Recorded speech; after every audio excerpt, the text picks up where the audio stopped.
Apa kabar Pak Yai? Alhamdulillah. Alhamdulillah sehat. Ya, alhamdulillah.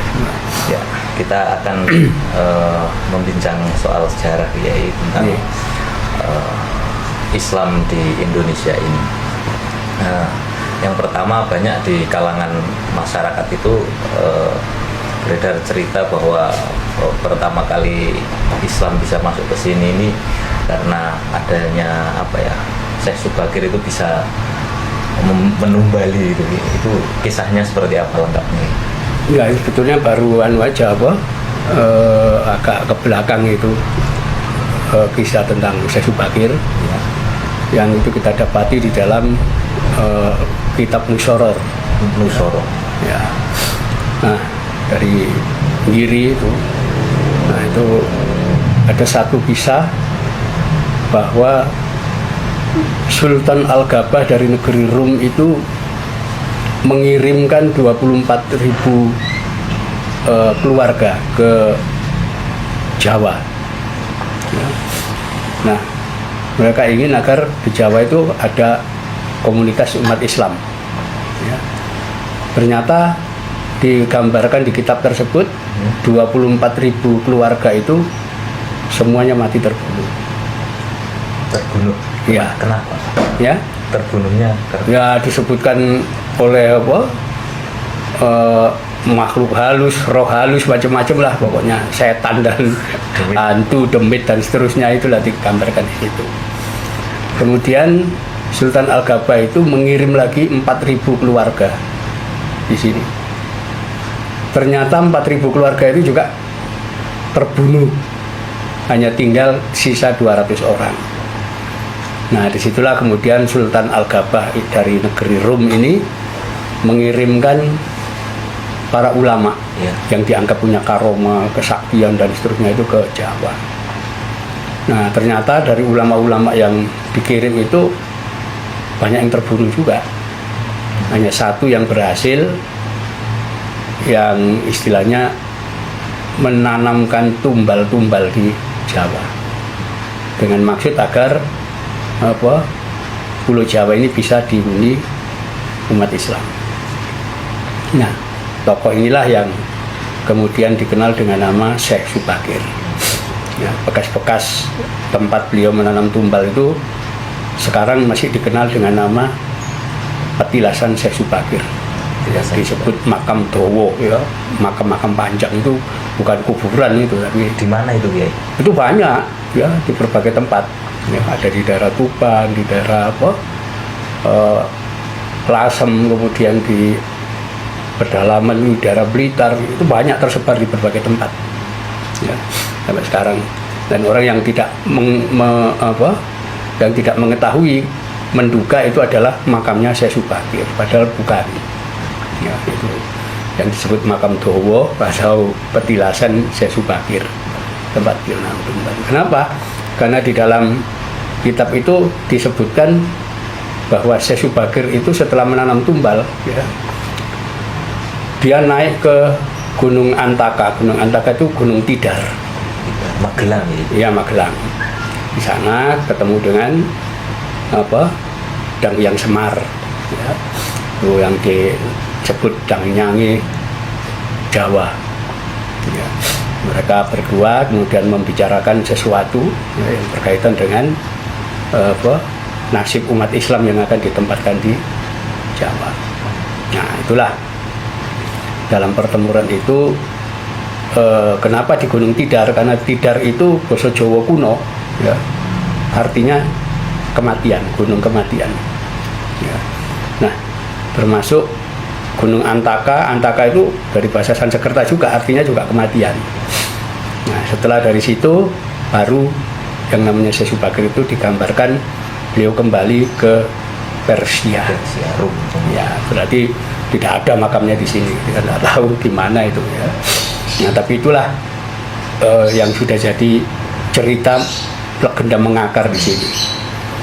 Nah, tentang keindahan ini, orang-orang yang disebut dikirim Sultan Al-Gabah dari negeri Rum, itu kita hanya mengetahui bahwa tempat namanya Al-Gabah itu adalah di Uzbekistan. ya, Asia Tengah. Asia Tengah. Di sebelah utaranya apa? Persia. Ya, tapi tidak terlalu jauh dari situ. Nah, ini kemudian kita kembali ke sejarah. Ya. Ternyata akhir abad 9 itu dari wilayah Lorestan, dari wilayah Lor di Persia, itu ada 3 suku ya, yang pindah ke Nusantara. Yang pertama suku Lor, ya, suku Lor. Ini pindah ke Jawa, ya, dan mereka disebutkan mendirikan tempat namanya Loram. Loram. Ya, ini kita cari Loram ternyata di Kudus. Ya, kemudian ada lagi tempat namanya Ngeloram juga, kaitannya sama dengan itu. Ya, dan kemudian ada Leran, itu juga Gresik. Gitu. ya, bukan hanya Gresik, ada beberapa tempat lagi yang namanya Leran juga. Nah, yang 2 itu juga dari wilayah Lorestan itu ada suku Jawana dan Sabankara. Jawana itu apa, masih berhubungan dengan suku apa, Persia di utara, tapi dia masih keturunan Yunani, orang-orang Yunani, Jawana. Nah, itu mereka datang ke Nusantara dan dua-duanya tinggal di Suwarnadipa, di Sriwijaya. Sriwijaya. Ya, itu. Sumatera. Misalnya. Sumatera. Nah, itu sebabnya cara pandang mereka ya, itu tidak jauh beda ya, karena Islam dengan Buddha itu dalam hal tauhid hampir apa, mirip, tidak ada dewa-dewa macam-macam, itu nggak ada. Nah, berbeda dengan orang Lor. Lor yang tinggal di Jawa, dia ketemu dengan kekuasaan besar. Ya, waktu itu kekuasaan Dharma Wangsa yang pusatnya di Kota Emas. Nah, ini adalah penganut agama Tantrayana. Ya. Tantrayana. Tantrayana itu satu agama pemujaan terhadap apa, Dewi Bumi, di mana apa, dia sebetulnya agama yang berdiri sendiri, tapi kemudian mempengaruhi Hindu dan kemudian mempengaruhi Buddha juga. Tantrayana ini Itu yang memang muncul dari India Selatan, enggak dari India Selatan. Dan kalau yang dari apa, Nusantara asli agama Jawa itu Kapitayan namanya. Kapitayan. Nah, itu beda lagi ya itu. Kemudian Sunda Wiwitan ya, kemudian ada Kaharingan, ada Parmalim, ada Marapu, itu agama asli sini. Asam lokal. Ya, yang oleh orang-orang Belanda diberi istilah animisme, Dinamisme. Nah, itu keliru fatal ini sebetulnya. Ya. Nah, itulah kemudian sampai terjadi konflik antara orang-orang Persia di Loram dengan Dharma Wangsa. Kenapa? Karena di dalam ajaran agama Tantrayana yang kemudian bergabung dengan apa, Hindu dan Buddha, ya, yang belakangan kita kenal dengan istilah Siwa Buddha dan sebagainya, itu ada upacara, di mana upacara disebut Pancamakara atau 5M, Molimo. Mamsya, Matsya, Madhya, Maituna, Mudra. Jadi dia bikin lingkaran gitu, tengah-tengahnya ada makanan yang dari daging, kemudian dari ikan yang hidup di air, kemudian ada miras, ya, madhya, minuman keras, dan setelah itu apa, mereka melakukan hubungan seksual, maituna. Nah, setelah makan dan melakukan hubungan seksual itu dalam keadaan nafsu perut dan nafsu syahwat sudah terlampiaskan, gitu, mereka tidak ada nafsu lagi. Disitulah mereka melakukan mudra samedi. Nah, mereka meyakini ya, bahwa ketika melakukan upacara itu semua yang abadi itu turun memberikan kekuatan kepada mereka.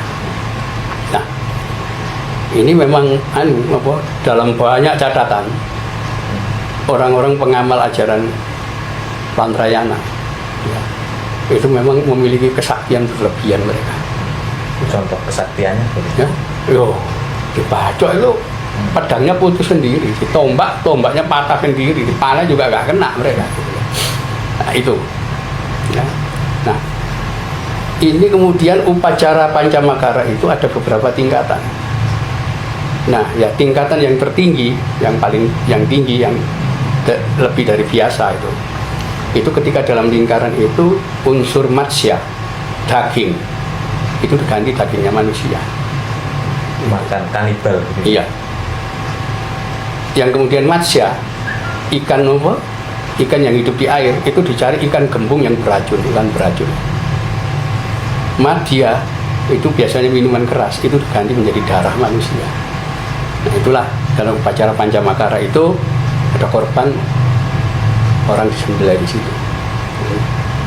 Dimakan dagingnya kemudian diminum darah. Jadi beberapa prasasti menceritakan itu. Banyak di Nusantara ini. Ya banyak memang.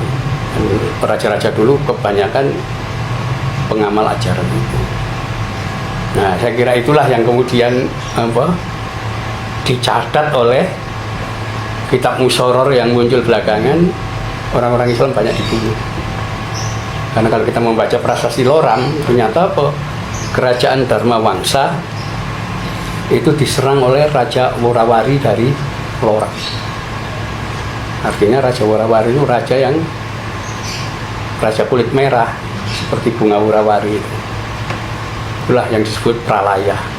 Nah, nanti setelah itu terjadilah pembalasan yang dilakukan Airlangga, Narotama dan seterusnya itu, pembantaian itu. Itulah yang kemudian banyak menghabiskan orang-orang ini. Ini yang kemudian dicatat di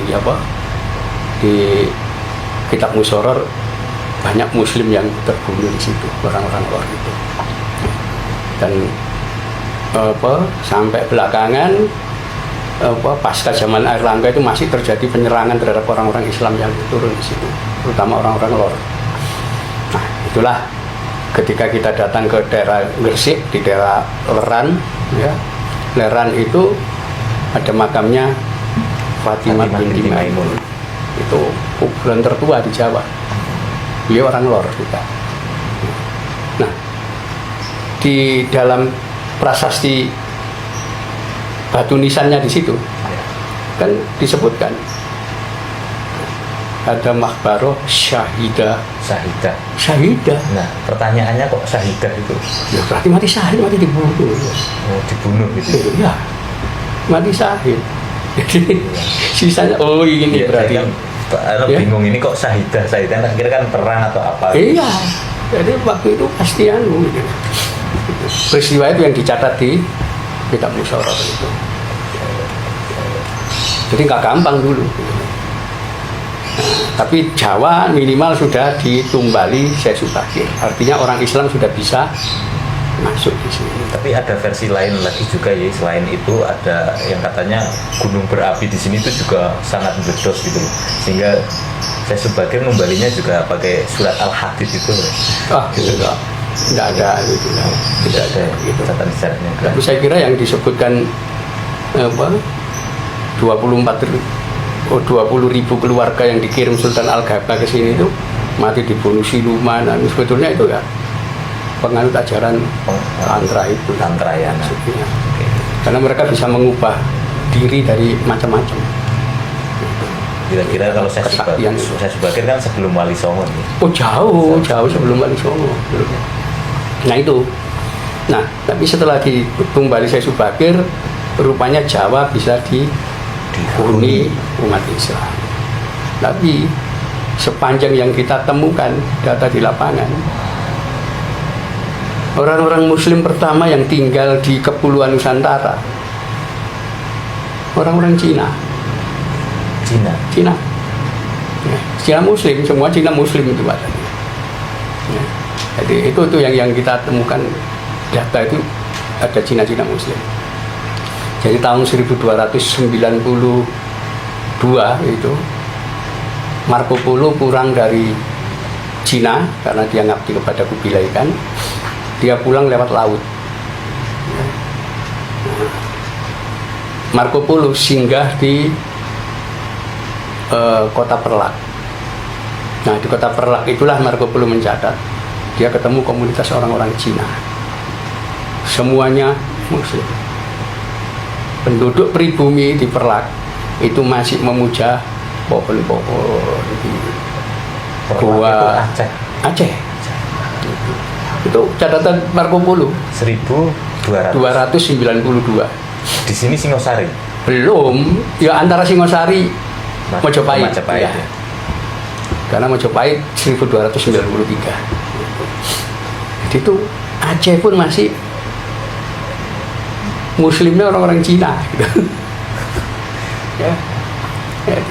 Jawa juga sudah mulai ada penduduk Muslim tapi orang-orang Cina yang tertua. Catatan-catatan zaman Mojopahit juga menyebutkan ada orang-orang Cina di sini dan semuanya Muslim. Ya. Ketika Cheng Ho tahun 1405 datang di sini, Cheng Ho juga menemukan bahwa di Tuban ada komunitas Cina Muslim di situ. Nah ini artinya sudah bisa lah istilahnya. Nusantara ini dihuni orang-orang Islam tapi mereka bukan produk pendatang. Gitu. Ini yang perlu kita kasihkan catatan bahwa orang-orang asing yang pertama kali masuk ke sini itu pertama orang-orang dari Persia, orang-orang Iran. Ya, tapi banyak terbunuh beliau itu mungkin keturunannya juga sudah masih ada, tapi mungkin sudah berbaur dengan pribumi, sudah kehilangan identitas. Karena itu orang-orang di Pantura itu kan kebanyakan masih menunjukkan bahwa wajah mereka itu masih seperti hidungnya mancung, itu masih ada itu di wilayah utara. Itu kemungkinan bekas-bekas orang dari lor tadi. Nah, cuman perlu kita beri tanda petik orang-orang lor yang datang di sini itu bukan Syiah, sekalipun dari Persia, tapi mereka Ahlus Sunnah wal Jamaah. Kenapa? Wilayah Lorestan, provinsi Lorestan sampai saat ini ya. Ahlus Sunnah wal Jamaah. Ada tradisi berjanji. Iya, tradisi semua itu. Nah, itu orang-orang yang sering keliru dipikir, oh ini orang Syiah enggak. Orang sekarang kadang kalau Iran Syiah. Pasti Syiah, lah di Iran itu dihormati kok semua. Sampai Majusi penyembah api itu masih boleh di sana, orang-orang Yahudi juga ada. Karena itu di sana provinsi Lorestan itu orangnya masih Ahlus Sunnah wal Jamaah sampai saat ini. Jadi generasi pertama tadi yang dari Iran. Iya. Berikutnya orang-orang Cina itu yang datang di sini. Gitu. Jadi itu yang sempat tercatat itu di situ. Karena itu Islam di sini tradisinya cukup kuat tadinya. Pengaruh Persia itu awal karena dia paling lama. Jadi kita ngaji aja zaman dulu masih alif jabar, alif jerei, alif bseu itu kan bahasa Persia. Memang itu tradisi-tradisi itu, dan itu masih tersisa di dalam tradisi-tradisi yang diwariskan di sini. Nah itu, jadi itulah bahkan sampai kunjungan Cheng Ho yang ke-7. Cheng Ho itu 7 kali ke Nusantara ini. Berkunjung di sini. Ya. Tahun 1433 Masehi. Cheng Ho waktu itu sudah tua ya, dan dia mengajak seorang juru tulis namanya Mahuan. Mahuan ini banyak mencatat. Di mana dalam perjalanan selama di Nusantara, Mahuan mencatat ketika kapal-kapal armada yang dibawa Cheng Ho itu singgah di pelabuhan-pelabuhan di pantai utara Jawa, itu Mahuan menemukan ada 3 golongan manusia, kelompok manusia yang tinggal di kota-kota pelabuhan pantai utara Jawa. Ya, mulai dari pantai Sunda Kelapa di Jakarta sana, kemudian di Cirebon, kemudian di Tegal, di Semarang, Tuban, dan seterusnya. Itu menurut catatan Mahuan ada 3 golongan. Yang pertama golongan orang-orang Cina, seluruhnya Muslim. Yang kedua adalah golongan orang-orang dari Barat, campuran orang Persia dan orang Arab, sudah ada, mereka juga Muslim. Yang ketiga adalah golongan pribumi. Kebanyakan golongan pribumi ya, hampir semuanya menurut Mak Wan orang-orang kafir yang menyembah apa itu? pohon, batu, ibadahnya di gua-gua. Padahal yang dia lihat itu sebetulnya agama Kapitaya. Nah itu. Jadi belum ada Islam pribumi itu. Jadi, belum istilah ada tapi belum ketemu. Nah itulah kemudian kira-kira 7 tahun lah setelah kedatangan Cheng Ho yang terakhir, itu baru ada rombongan dari negeri Campa yang datang ke sini. Ya, itu yang belakangan kita kenal dengan Sunan Ampel dan Sunan Gresik. Yang nanti bentuk Wali Songo. Iya, bentuk Wali Songo itu di situ. Yang datang ke sini dari Campa. Nah, itu awal-awal apa penyebaran Islam yang saya kira dengan tempo sangat cepat itu mengubah ini apa peta penduduk Nusantara dari yang sebelumnya bukan Islam tiba-tiba mayoritas. Itu baru kita temukan catatan-catatan itu setelah masa Wali Songo.